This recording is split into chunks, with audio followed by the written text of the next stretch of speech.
Wendy Snyder in for Bob Sirott today, and President Zelenskiy goes to Washington and wows people once again. That man is so charismatic. Joseph Lindsley stayed back in Ukraine, and earlier this morning he has texted us. Currently, half of the country is under alarm, but the skies are calm at the moment. And we are going live to Joseph Lindsley. I guess the alarms were going off this morning, but I believe they have just gone off, and we will speak to Joseph Lindsley as soon as we can make connection. See, this always worries me when you can't connect to him because God only knows what's going on in Ukraine at the moment. As we mentioned, he texted today, big topic, Zelenskyy's speech. Currently half the country under alarm, but skies are calm, and now the alarm have stopped, and Zelensky really made a great plea at Congress. He went to Washington. All right, Joseph, are you there? It always worries me when we can't make contact to you.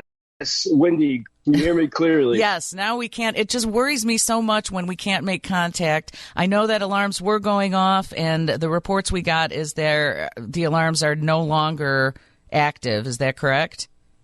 That's correct. They just went off. The all clear has been issued, and that was in the east of the country.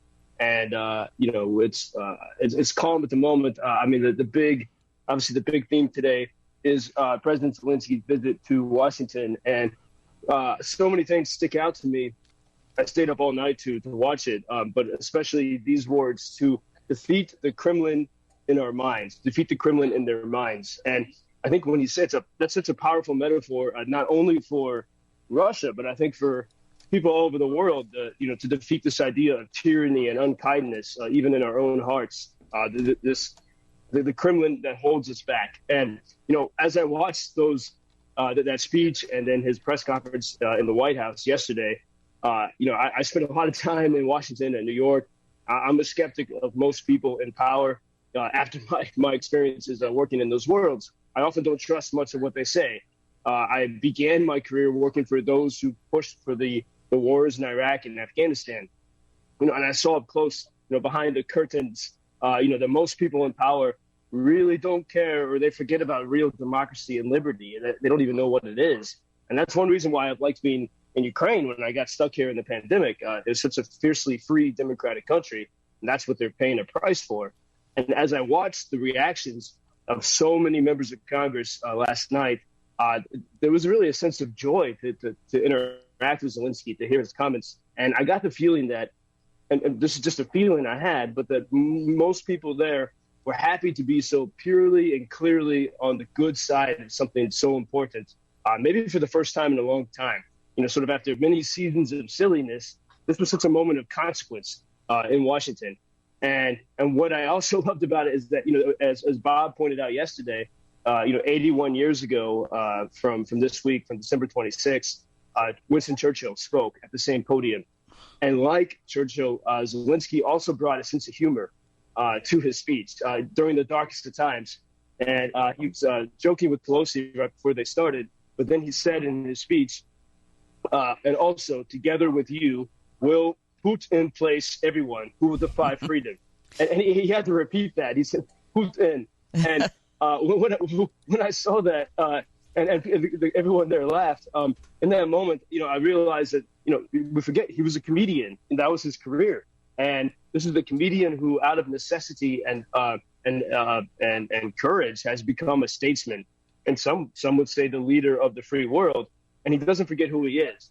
And that's why, holding on to the humanity in the darkest of times, that was such a powerful thing to see. And I think such a contrast to what we see from the Kremlin, from Russia, which is, incredibly humorless.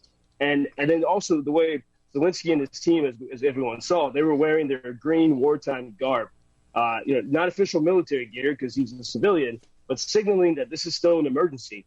And that was also a very bold move. To show up at the White House and Congress not wearing a suit. And it also shows that he's not a mere supplicant, that, he's a leader, and he's got the credentials to prove it, having, risked his life to not flee Kyiv. And And so I really saw this, even though he's there to ask for support. And as he said, it's not charity, it's an investment in stability and freedom for the world. But I saw, even Zelenskiy, for example, is even much shorter than Biden, but he had such a stature and confidence.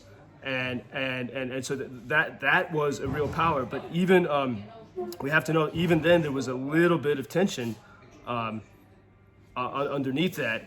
For example, Zelensky kind of was joking, saying, you've given us a lot, but we need more. And there was a moment when the Ukrainian reporter asked President Biden, she said, why not give Ukraine everything they need right now?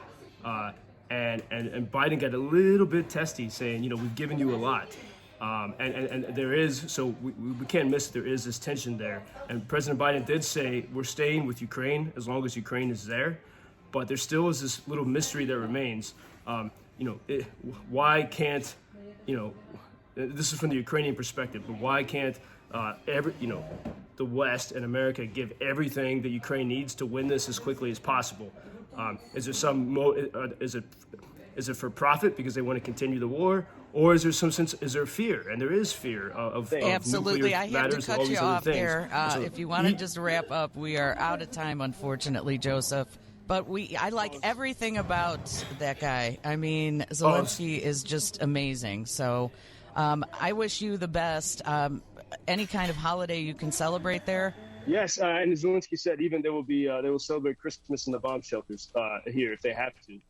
And so I think that will absolutely continue. So Merry Christmas to you all, and we'll keep you informed from here. Most interesting man. This I find in my garden. It's peace from rocket. Help us to win in this war.